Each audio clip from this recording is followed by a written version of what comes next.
Bismillah, walhamdulillah, wassalatu wassalamu ala rasulillah wa ala alihi wa sahbihi wa mawala wa la hawla wa la quwwata illa billah amma ba'du. Al-Fatihah ala niyatil hudu wal munu wal khushu wa tubatin nashu wa salahil jasadi wa ruh ila hadratin Nabi Mustafa Muhammadin Rasulillah sallallahu alaihi wasallam wa ila hadratin jami'il waliyin al-anbiya wal mursalin وأولياء المشاهدة والصالحين والشهداء والقربة والتابعين وسائر العباد سلطان علي كتب سيدنا شعب الله الجلال وإلى حضرة الخلفاء وحده الكتاب أشياء الجلال وإلى حضرة الشيخ جلال الدين السيد وإلى حضرة الشيخ نووي البندني وإلى حضرة الخلفاء جميع شيخنا الكرام وشيخنا المكرم ومعلمنا كي يجد العالم من المتكلمين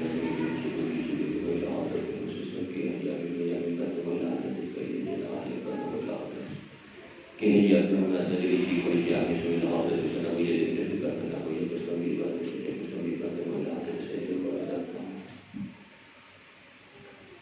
usul wala fa'ala bi udunihi wa bi barakatihi fi dunya wal akhirah al-Fatiha.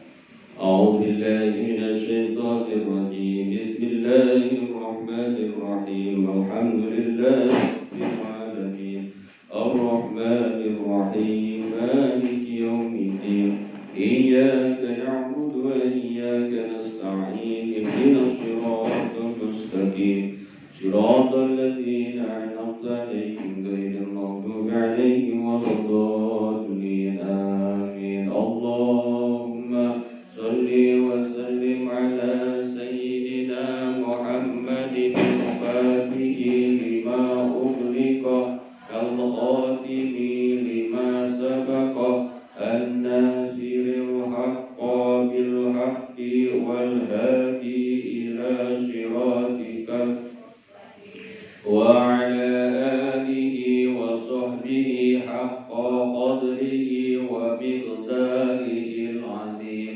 اللهم أخرجنا من ظلمات الوهم وأكرمنا بنور الفهم وافتح علينا بمعرفة العلم وحسن أخلاقنا بالحلم وسهل لنا أبواب فضلك وانشر علينا من خزائن رحمتك يا أرحم الراحمين.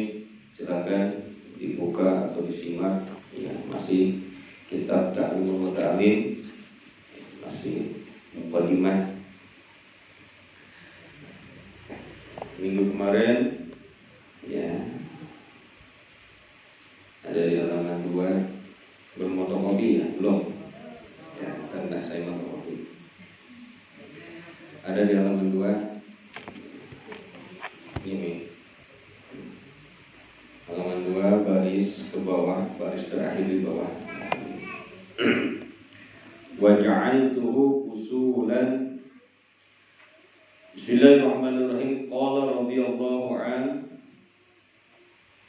wa ja'altuhu, dan aku jadikan kitab ini, yaitu kitab Ta'limul Muta'allim, usulan, jadi beberapa pasal. Jadi di dalam kitab Ta'limul Muta'allim ini ada beberapa pasal yang beliau susun, ya, yang oleh Syekh Az-Zarnuji ini beliau di dalam kitab ini beliau susun beberapa pasal-pasal. Paslun, pasal yang pertama bimahiyatil ilmi, yaitu menerangkan tentang hakikatnya ilmu, wal fikhi, dan hakikatnya fikih, wa fadlihi, dan keutamaannya ilmu fikih. Jadi pasal pertama nanti akan menerangkan tentang hakikatnya ilmu. Apa sih hakikatnya ilmu itu? Nanti ada ya. Paslun, dan pasal yang kedua niyati bihal ta'allumi, yaitu pasal tentang niat di dalam belajar. Ya. Jadi kalau kita belajar itu harus niat dulu, karena sesuai dengan anjuran Rasulullah SAW, innamal a'malu binniyat. amal kita itu tergantung niat. Faslun, dan pasal yang ketiga, fihdiyadil ilmi, yaitu menerangkan tentang memilih ilmu. Kita harus tahu mana ilmu yang pertama kita harus pelajari.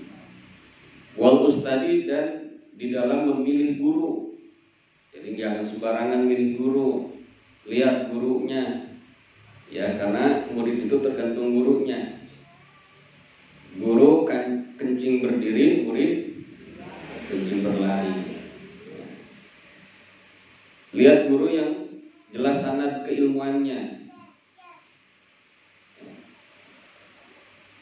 Wasariki, dan di dalam memilih teman. Nah, di dalam belajar itu kita bukan hanya saja kita disuruh untuk memilih guru, tetapi juga harus memilih teman. Kenapa? Karena teman juga pengaruh. Teman juga pengaruh. Bahkan pengaruh teman ini bukan hanya sekedar di dunia saja, nanti sampai kita nanti di akhirat. Kadang kan kita punya teman, ada yang bikin semangat ngaji, ada juga yang bikin malas ngaji. Ada teman, "Pok, mau kemana, Pok? Mau ngaji." Udah, besok juga masih ada ngaji. Jadi ngobrol dulu sini, ngobrol gitu kan. Akhirnya kagak jadi ngaji, ngobrol mampir. Jadi nyari teman itu kita harus nyari teman yang bisa membuat kita rajin dan tambah semangat di dalam mencari ilmu. Wastabati, dan juga di pasal ini menerangkan tentang tekun. Di dalam belajar itu harus tekun, istiqomah, continue. Apalagi kalau di majelis ini kita kan buka kitab, ketinggalan sekali ya ketinggalan, udah gak diulang lagi sama guru. Ya, jadi besok ketinggalan, ya udah gak diulang lagi, maka harus continue. Kecuali ada uzur syar'i. Faslun fi ta'dimil ilmi, dan pasal yang keempat yaitu tentang mengagungkan ilmu, wa ahlihi, dan ahli ilmu. Nah, jadi pasal yang keempat itu Syekh Az-Zarnuji menerangkan tentang bagaimana kita mengagungkan ilmu dan ahli ilmu. Siapa ahli ilmu? Guru. Karena kalau kita pengen manfaat ilmu, berkah ilmu, tergantung bagaimana cara kita menghormati, memuliakan guru kita. Maka para ulama mengatakan al-ilmu bitta'allum wal barakatu bil hikmah. Kalau pengen ilmu cukup dengan belajar, kalau pengen pintar belajar. Bisa dengan les, bisa dengan kita ngaji, sekolah, ya.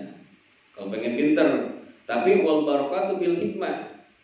Yang kita harapkan bukan sekadar kita pintar dapat ilmu, tapi pengen juga dapat barokah. Buat apa kita pintar kalau nggak berkah? Benar nggak, Bu? Karena ada cerita di Yaman sana, ada seorang murid, seorang santri yang otaknya sangat jenius, pintar. Ya, sampai kitab apa aja dia sudah paham. Saking pintarnya ini murid. Saking pintarnya dia dipinta oleh salah satu kampung untuk mengajar. Nah, karena dia merasa sudah pintar, ketika ada yang minta dia ngajar, sedangkan dia masih di pondok, dia nggak minta izin sama gurunya, langsung diain aja. Ya, maka ketika gurunya nanyain ini murid, ini si santri, teman-temannya bilang dia lagi ngajar guru. Oh ya udah biarin aja. Ya, dia pergi ke sana, biarin ilmunya tetap di sini. Maka ketika diri sudah sampai ke tempat tujuan yang dia mau ngajar itu, ketika buka kitab hilang semua ilmunya, nggak bisa ngajar, udah ngeblank. Karena kata gurunya biarin orangnya pergi, ilmunya tetap di sini, kata gurunya. Tuh, karena dia nggak minta izin sama guru. Jadi luar biasa doa guru itu berpengaruh buat kita. Alhamdulillah alhamdulillah saya tahadus bin nikmat, menceritakan nikmat saya di pesantren itu jarang ngaji. Setiap hari, hampir setiap hari saya disuruh ke sawah sama kiai, suruh mikul cangkul sama nenteng parang buat mabat rumput. Itu saya itu di pesantren begitu Bu. Tapi saya ikhlas, ridho, seneng diperintah sama guru. Kadang kalau guru nggak nyuruh nih, jadi bingung nih. Hati ini bertanya-tanya, ini guru kenapa jadi nggak nyuruh saya, kok malah nyuruh orang lain? Apa guru marah? Saya takut gitu tuh di hati saya. Maka alhamdulillah, walaupun saya dapat ilmu sedikit, ya bisa bermanfaat. Itulah kenapa doa guru, ridho guru. Maka al ilmu bitta'allum wal barakatu bil hikmah. Kalau pengen pinter, kalau pengen ilmu dengan ngaji, belajar. Tapi kalau kita pengen berkah, bil hikmah, dengan kita bagaimana kita melayani dan juga menghormati guru kita. Ya, makanya kalau saya mau majlis, saya bikin sendiri, nggak usah saya nge-share ke grup, ke yang lain. Kenapa? Tapi saya pengen supaya yang lain juga dapat berkah. Alhamdulillah, saya pengen ini yang ngaji nyaman, pengen enak gitu kan. Makanya saya didik buru-buru. Ya, saya insya Allah itu udah hasil daripada ya yang dermawan saya kumpul tuh. Alhamdulillah kebeli gipsum. Ya, insya Allah besok pasang, mudah-mudahan lancar. Yang sedekah, ya, yang ngasih infak juga Allah ganti dengan harta yang berlipat. Amin ya Allah ya Rabbal. Itu bagaimana cinta kita kepada guru. Kadang nih istri juga suka saya kasih ajaran, ya.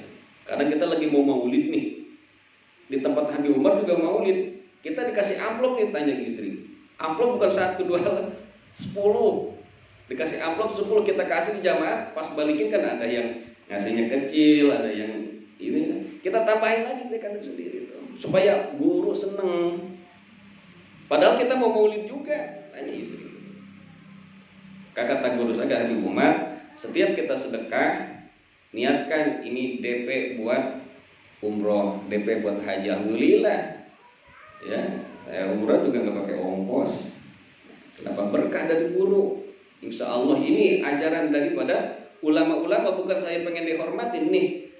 Ada satu pasal tentang menerangkan pita di min ilmi wa ahli, tentang mengagungkan ilmu dan juga mengagungkan ahli ilmu, yaitu guru. Maka dikatakan wa min ta'dimil ilmi ta'dimu muallimi. Di antara tanda-tanda mengagungkan ilmu itu, memuliakan ilmu, mengagungkan gurunya, muallimi. Muallim itu apa? Guru yang ngajar. Ai ustadi, itu ustadznya. Kalau kita pengen berkah ilmu kita, ya maka hormati, cintai dan muliakan guru kita. Bahkan diceritakan, ya, supaya jadi pelajaran buat kita. Saya kasih contoh-contoh cerita-cerita. Ini cerita bukan cerita hayalan, bukan cerita bohong. Imam Syafi'i, beliau itu salah satu daripada imam madhab yang 4. Beliau menjadi ulama besar, bahkan menjadi imam mujtahid. Kenapa? Karena beliau begitu muliakan gurunya. Karena beliau memuliakan guru. Diceritakan Imam Syafi'i kalau mau dia berangkat ke tempat gurunya nih, mau ngaji, dia seolah-olah orang yang tuli kupingnya, yang buta matanya. Ngerti nggak Bu? Imam Syafi'i ketika dia berangkat ke tempat gurunya mau ngaji, seolah-olah dia buta matanya, kupingnya tuli. Artinya apa? Dia nggak mendengar ocehan dari orang-orang yang menjelek-jelekan gurunya. Dia nggak dengerin, nggak lihat orang-orang membenci gurunya, enggak. Tuh Imam Syafi'i karena berkahnya dia cinta sama guru, dia jadi imam ulama besar. Itu salah satu yang penyebab beliau menjadi ulama besar. Maka di sini kan di karangnya kitab ini supaya tahu bagaimana orang banyak yang belajar, banyak yang cari ilmu, tapi dia nggak manfaat ilmunya, nggak hasil ilmunya. Artinya apa? Nggak bermanfaat. Banyak teman-teman saya, teman saya banyak. Terkadang saya dulu waktu saya di pondok, saya belajar sama, kalau di istilah di pesantren apa, sorogan. Jadi kalau kita nih habis dari guru kiai kini ngajar, kita belajar lagi sama teman-teman senior kita, namanya sorogan. Nah itu pas saya tanyain sekarang apa? Ada yang jadi kuli bangunan. Ya maaf, bukan saya merendahkan, tapi dia nggak punya santri, nggak punya murid. Padahal dulu saya belajar sama dia. Itulah bagaimana caranya dia dulu ketika di pesantren, ya hormat sama gurunya bagaimana. Itu. Paslun fi jiddi, dan pasal yang kelima fil jiddi, yaitu menerangkan tentang kesungguh-sungguhan. Manjada jida tuh. Fil jiddi manjada wajada, kan kita sering dengar tuh. Manjada, barang siapa yang sungguh-sungguh pasti akan dapat. Ya, fil jiddi di dalam sungguh-sungguh, wal muwadhabati dan tekun, wal himmati dan cita-cita yang tinggi itu. Ini perlukan juga ketika kita belajar itu, harus sungguh-sungguh, harus tekun, dan juga harus tinggi cita-cita kita. Jangan ngaji, gua mah begini aja, biarin aja, gua mah kagak pinter juga, yang penting gua mah belajar ngaji aja, ajar aja apa, berangkat aja. Harus ada cita-cita bahwa kita harus bisa. Kenapa? Karena di sini ada pasalnya tentang ya cita-cita yang tinggi. Maka ada peribahasa, gantungkanlah cita-citamu setinggi langit. Itu peribahasa. Ternyata di dalam kitab Ta'limul Muta'alim ada pasal tentang cita-cita yang tinggi. Ya, jadi anak, kita punya anak, ya lu tau, gak usah muluk-muluk, lu tau, harus tinggi cita-cita. Gak usah kita memperkecil harapan anak, supaya anak itu tetap jadi optimis, jangan pesimis. Udah dari kecil diajar pesimis sama orang tuanya, anaknya jadi gak semangat tadi. Lu tau, gak usah tinggi-tinggi, lu tau, bapak lu juga no, ya gitu ya, contohnya begitu kan. Kalau kita sering dengar tuh begitu tuh, orang yang terlalu kampungan, ya nggak usah tinggi-tinggi sekolah, lo tau bapak lu juga ngojek gitu tuh. Jangan nyontohin begitu, justru tau lu belajar yang tinggi, lu belajar yang pinter, ya bapak lu no kagak belajar mana bukan no, coba lu yang tinggi belajar. Itu makanya saya ini bikin majlis, harapan apa? Anak saya bisa nerusin ini majlis. Maka sekarang saya sering jadi pikiran, ya Allah, ini majlis siapa yang mau nerusin kalau anak gak bisa ngaji. Makanya saya kalau ngaji, masalah ngaji sama anak keras. Kalau sekolah saya gak terlalu keras.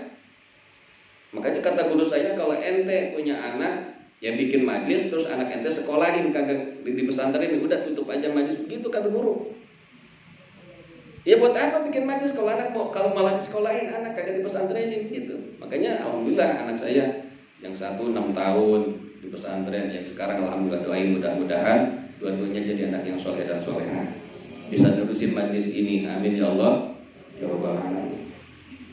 Paslun fi bidayatis sabki, pasal yang ke-6 adalah di dalam memulai belajar, wa qadrihi, dan ukurannya belajar, wa tartibihi, dan tertibnya belajar. Jadi harus tahu tuh kita nih bagaimana cara memulainya belajar kita.